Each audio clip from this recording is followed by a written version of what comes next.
ఓం నమ శివాయ. భారత్ మాతా శివశక్తి అవతార్ సత్య గీత మురళి తేదీ 28/4/2026. ప్రభాత పాఠము. ప్రియమైన పిల్లలు, శివబాబా స్మృతిలో ఉంటూ స్వదర్శన చక్రాన్ని గుర్తు చేస్తూ ఉన్నప్పుడే ప్రాణము ఈ శరీరం నుంచి వేరు కావాలి. ఇది మాయను వశం చేసుకునే వశీకరణ మంత్రము, రావణుడిపై విజయాన్ని పొందే మంత్రము. దీనినే అంతిమ మంత్రంగా చెప్తారు. ఓం నమ శివాయ. ఆత్మీయ తండ్రి ఆత్మీయ పిల్లలకు తెలియచేస్తున్నారు. మొట్టమొదటి విషయం అర్థం చేయిస్తున్నారు. ఓ ఆత్మీయ పిల్లలు, ఆత్మీయ తండ్రిని స్మృతి చేయండి.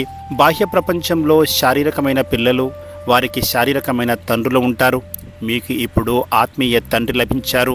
ఆత్మీయ తండ్రి పిల్లలతో చెబుతున్నారు, ఓ పిల్లలు, మీరు తండ్రిని స్మృతి చేసినట్లయితే మీ యొక్క పాపాలు తొలగిపోతాయి, పతితుల నుంచి పావనంగా మారిపోతారు. ఈ స్మృతి యాత్ర లేదా యోగాగ్ని ద్వారా మీ పాపాలు భస్మమవుతాయి. పాపాత్మ నుంచి పుణ్యాత్మగా మారడానికి వేరే మార్గము లేదు. అందరూ పాపాత్ములేనని తండ్రి తెలియచేస్తున్నారు. సాధువులు, సన్యాసులు, మహాత్ములు ఈ సృష్టిపైన ఎవరున్నప్పటికీ అందరూ కూడా పతితంగానే ఉన్నారు. ఇది పతితమైన సృష్టి. పావన ప్రపంచంలో దేవీ దేవతలు నివసిస్తారు. పతిత ప్రపంచంలో పతిత మనుషులు నివసిస్తారు. పాత ప్రపంచాన్ని పతిత ప్రపంచంగా కలియుగంగా పిలుస్తారు. కొత్త ప్రపంచాన్ని సత్యయుగంగా పిలుస్తారు. ఇప్పుడు కలియుగము పాత ప్రపంచము, సత్యయుగాన్ని స్వర్గంగా పిలుస్తారు, కలియుగాన్ని నరకంగా చెబుతారు. ఈ సమయంలో ప్రపంచమంతా రౌరవ నరకవాసులే. అందరూ వేశ్యాలయంలో నివసిస్తున్నారు. సత్యయుగాన్ని శివాలయంగా పిలుస్తారు. ఇప్పుడు అందరూ కూడా రౌరవ నరకంలో ఉన్నారు. మనుషులకు మాత్రం తెలియడం లేదు, ఎందుకంటే వారి బుద్ధి రాతి సమానంగా మారిపోయింది. సత్యయుగంలో దేవతలను పారస బుద్ధి వారిగా పిలుస్తారు. ఈ లక్ష్మీనారాయణులది పారస బుద్ధి. ఈ లక్ష్మీనారాయణులు శివాలయంలో ఉండేవారు. మళ్ళీ ఇదే దేవి దేవతలు 84 జన్మలు తీసుకుని వికారిగా మారిపోతారు. ఇప్పుడు అందరూ వేశ్యాలయంలోని వారిగా మారిపోయారు. ఈ లక్ష్మీనారాయణులు వికారి మనిషిని కూడా తాకలేరు. వికార మనిషిని అంటరాని వారిగా మ్లేచ్చులుగా పిలుస్తారు. ప్రస్తుతము ప్రపంచమంతా అంటరాని వారుగా, పాకి పనివారుగా ఉన్నారు. ఎందుకంటే వారు విషాన్నే తాగుతున్నారు, ఇతరులకు తాగిస్తున్నారు. ఈ దేవీ దేవతలు సంపూర్ణ నిర్వికారులు కదా. కానీ రాతి బుద్ధి కారణం వల్ల ఎవరూ దీనిని అర్థం చేసుకోవడం లేదు. భారత్ తెలివిలేని పతితమైన దేశంగా మారిపోయింది. ఈ లక్ష్మీనారాయణులు తెలివి గల వారిగా, పావనులుగా ఉండేవారు.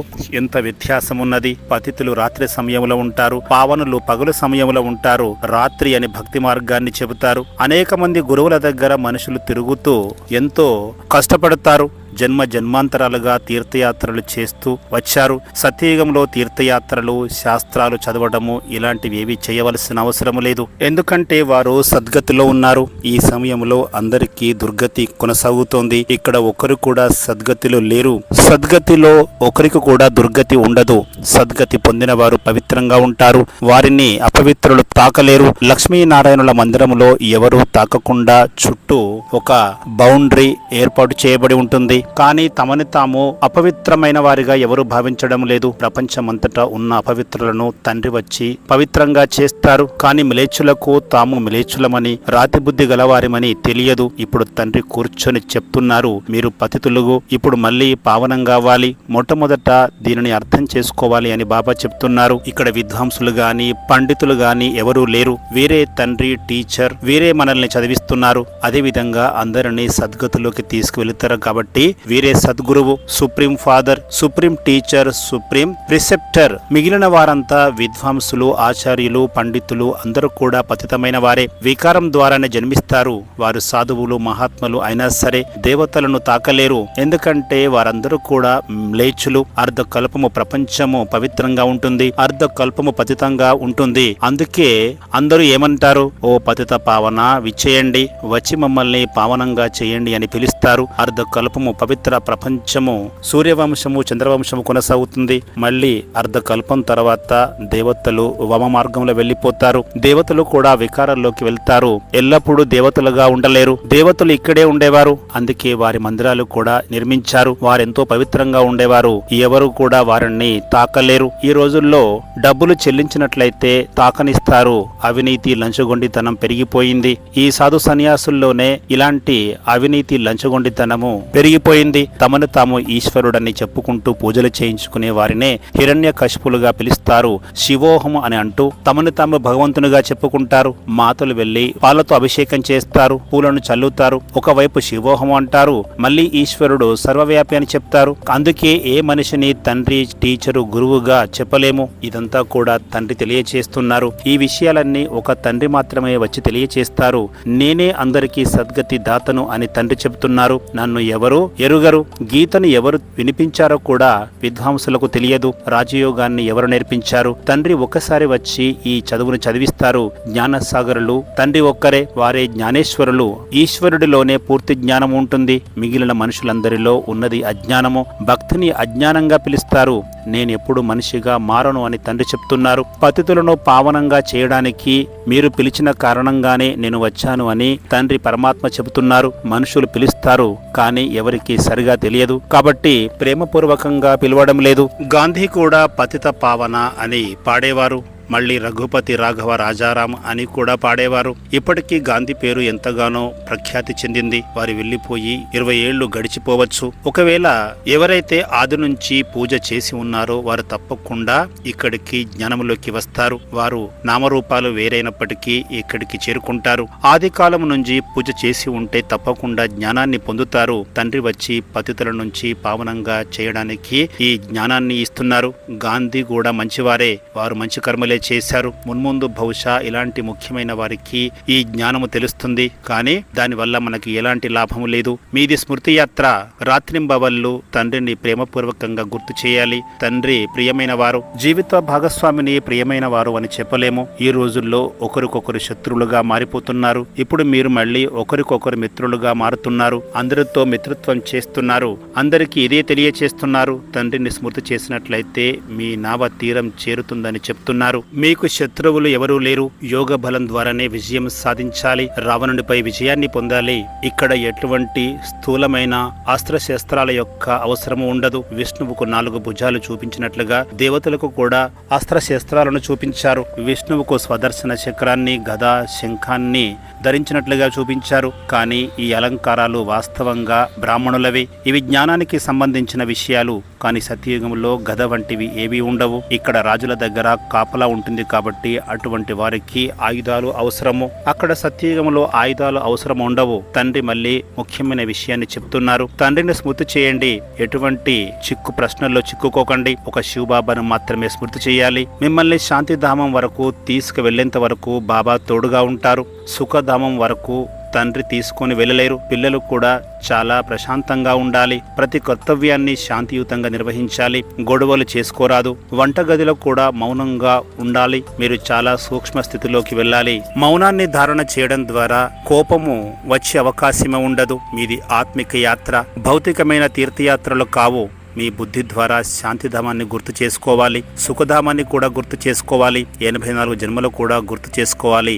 బాబాకు కూడా గుర్తు ఉంది కాబట్టే పిల్లలకు తెలియచేస్తున్నారు. లేస్తూ కూర్చుంటూ మీ బుద్ధి ద్వారా ఏ విధంగా 84 జన్మల చక్రాన్ని చుట్టి వచ్చామో గుర్తు చేసుకోవాలి. అందులోనే జ్ఞానమంతా వచ్చేస్తుంది. ప్రతి అడుగులో, ప్రతి సెకనులో డ్రామా పటిష్టంగా గుర్తుండాలి. పురుషార్థం చేస్తూ ఉండాలి. డ్రామాను కూడా పటిష్టంగా గుర్తు చేసుకోవాలి. అప్పుడే ఎటువంటి చింత కలగదు. ఎవరైనా మరణిస్తే ఆత్మ వెళ్ళిపోయింది అని చెబుతాము. ఏమీ చేయలేము. పాలను ఒకసారి పితికిన తర్వాత తిరిగి పొదుగులోకి వెళ్ళలేవు. ఆత్మ కూడా మళ్ళీ ఈ పాత ప్రపంచంలోకి తిరిగి రాదు. కానీ కొన్ని చోట్ల శ్మశానంలో శవానికి ప్రాణం వచ్చిందని అంటారు. అలాంటప్పుడు ఆత్మ ఎక్కడ దాగి ఉంటుంది? అటువంటి సందర్భాలు 1, 2 కాకతాళీయంగా జరుగుతాయి. అప్పుడు వారి కుటుంబ సభ్యులు ఎంతగానో సంతోషిస్తారు. ఇది సుఖము, దుఃఖాల యొక్క ఆట. సత్యయుగంలో ఏ రకమైన దుఃఖము ఉండదు. డ్రామా ప్రణాళిక ప్రకారము ఆత్మ శరీరాన్ని తీసుకుంటుంది. అక్కడ స్వతంత్రంగా ఉంటుంది. అలాంటప్పుడు సర్వశక్తివంతుడు అని డ్రామాని పిలుస్తామా, లేదా ఈశ్వరుణ్ణి పిలవాలా? ప్రపంచంలో డ్రామా గురించి ఎవరికి తెలియదు. మనుషులందరూ కూడా ఈశ్వరుడే శక్తివంతుడుగా పిలుస్తారు. కానీ మీరు డ్రామాను శక్తివంతంగా పిలుస్తారు. మంచిది పిల్లలు. విశ్వ రాజ్యాధికారానికి సంబంధించిన అలంకారాలు గుర్తున్నాయా? సన్యాసులుగా మారినప్పటికీ వారికి ఇల్లు వాకిలి గుర్తుకు వస్తాయి.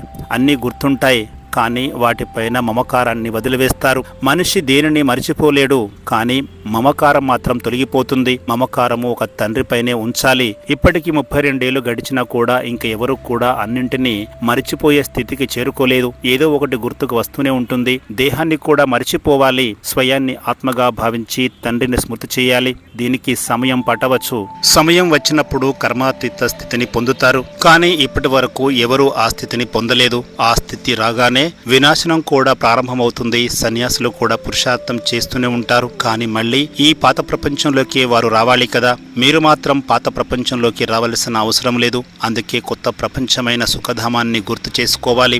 శాంతిధామానికి వెళ్ళి ఆ తర్వాత నెంబరి వారిగా పురుషార్థం అనుసారంగా సుఖధామానికి వస్తారు. ఒకవేళ లెక్కించినట్లయితే ఇక్కడ కోట్లాది మంది నటులు ఉన్నారు. ఆత్మలందరూ కూడా నటులే. ఈ శరీరం ద్వారా నటిస్తారు. దీనిలో కూడా మీరు హీరో హీరోయిన్లు, తల్లిదండ్రులు ఎలాగో పిల్లలు కూడా అలాగే. మీరు అనంతమైన రాజ్యాన్ని పొందుతారు.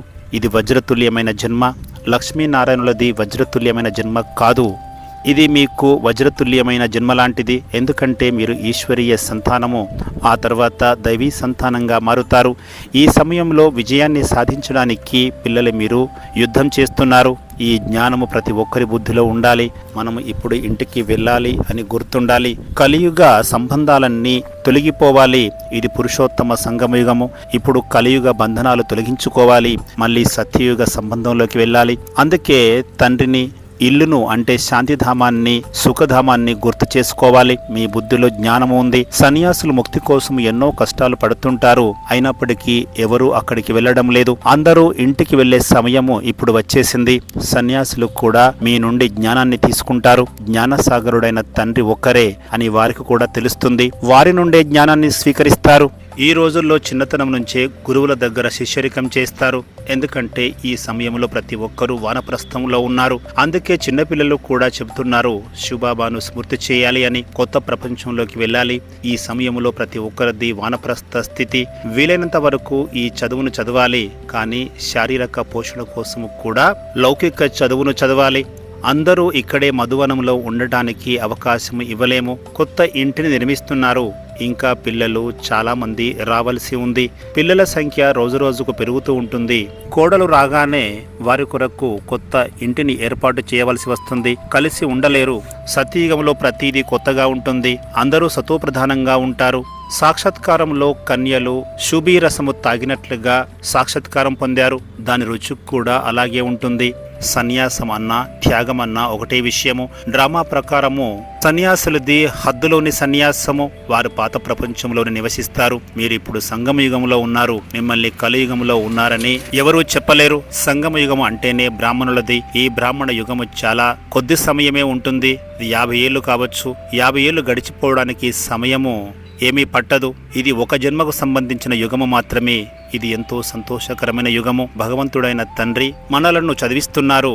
విద్యార్థికి ఎంతో సంతోషం కలగాలి. కానీ మాయ తుఫాన్లను తీసుకువస్తుంది. అందుకే అంత సంతోషము కలగదు. భగవంతుడు ఒక్కరే. వారే నిరాకారుడు. వారు జనన మరణాల్లోకి రారు. మీరు లేస్తూ, కూర్చుంటూ, నడుస్తూ కూడా ఆ తన్మయత్వంలో మునిగిపోవాలి. స్థాపన జరిగేంత వరకు ఇదంతా మీకు గుర్తుంటుంది. ఇది మీ చివరి జన్మ. అందరూ వానప్రస్థ అవస్థలో ఉన్నారు. చిన్న పిల్లలు కూడా ఈ ఆత్మిక చదువును చదవాలి. ఈ జ్ఞానం ద్వారా పరివర్తన చేసుకోవాలని ఏదో ఒక రోజు టీచర్లకు సమాచారం అందుతుంది. జీవితాన్ని వజ్రతుల్యంగా తీర్చిదిద్దుకోవాలి. పిల్లలు ప్రదర్శనలు మొదలైన వాటిలో సేవ చేస్తారు. ఎవరికైతే ఈ భాగ్యము ఉండదో వారికి ఈ జ్ఞానము అందదు. పిల్లలు కూడా ప్రాక్టీస్ చేయాలి. తండ్రి స్మృతిలో భోజనాన్ని వండాలి. కృష్ణుడిని ఎంత ప్రేమగా గుర్తు చేస్తారో అలాగే ఇక్కడ కూడా స్మృతి చేయాలి. అది అచంచలమైన నవవిధమైన భక్తిగా పిలుస్తారు. జ్ఞానం ద్వారా సద్గతి లభిస్తుంది. భక్తి మార్గంలో వారి కళ్ళ ముందు కృష్ణుడే కనిపిస్తారు. అలాంటి వారికి ఎలాంటి కష్టము కలగదు. కేవలం సంతోషంగా ఉంటారు. కానీ నిరంతరంగా స్మృతి చేయడానికి లభిస్తున్న జ్ఞానము పతితుల నుంచి పావనంగా చేసేవారు తండ్రి తప్ప మరెవరు కారు. సృష్టికర్తలు ఇద్దరే అని తండ్రి చెప్తున్నారు. ఒకరు లౌకికమైన తండ్రి, మరొకరు పారలౌకికమైన తండ్రి. బ్రహ్మను సృష్టికర్తగా పిలవలేరు. మీరు శివబాబాకు చెందినవారు. వారి నుంచి మీకు అనంతమైన వారసత్వం లభిస్తుంది.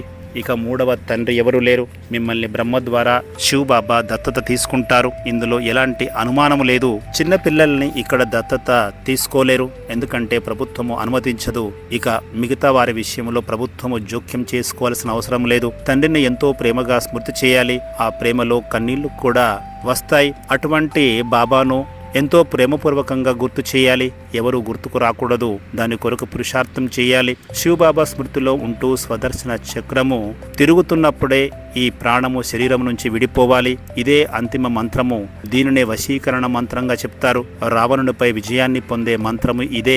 చాలా మంది విభేదాలకు లోనయ్యి చదువును వదిలేస్తారు. అలా తమకు తామే నష్టాన్ని కలుగజేసుకుంటారు. తమ అదృష్టానికి అడ్డుగీతను పెట్టుకుంటారు.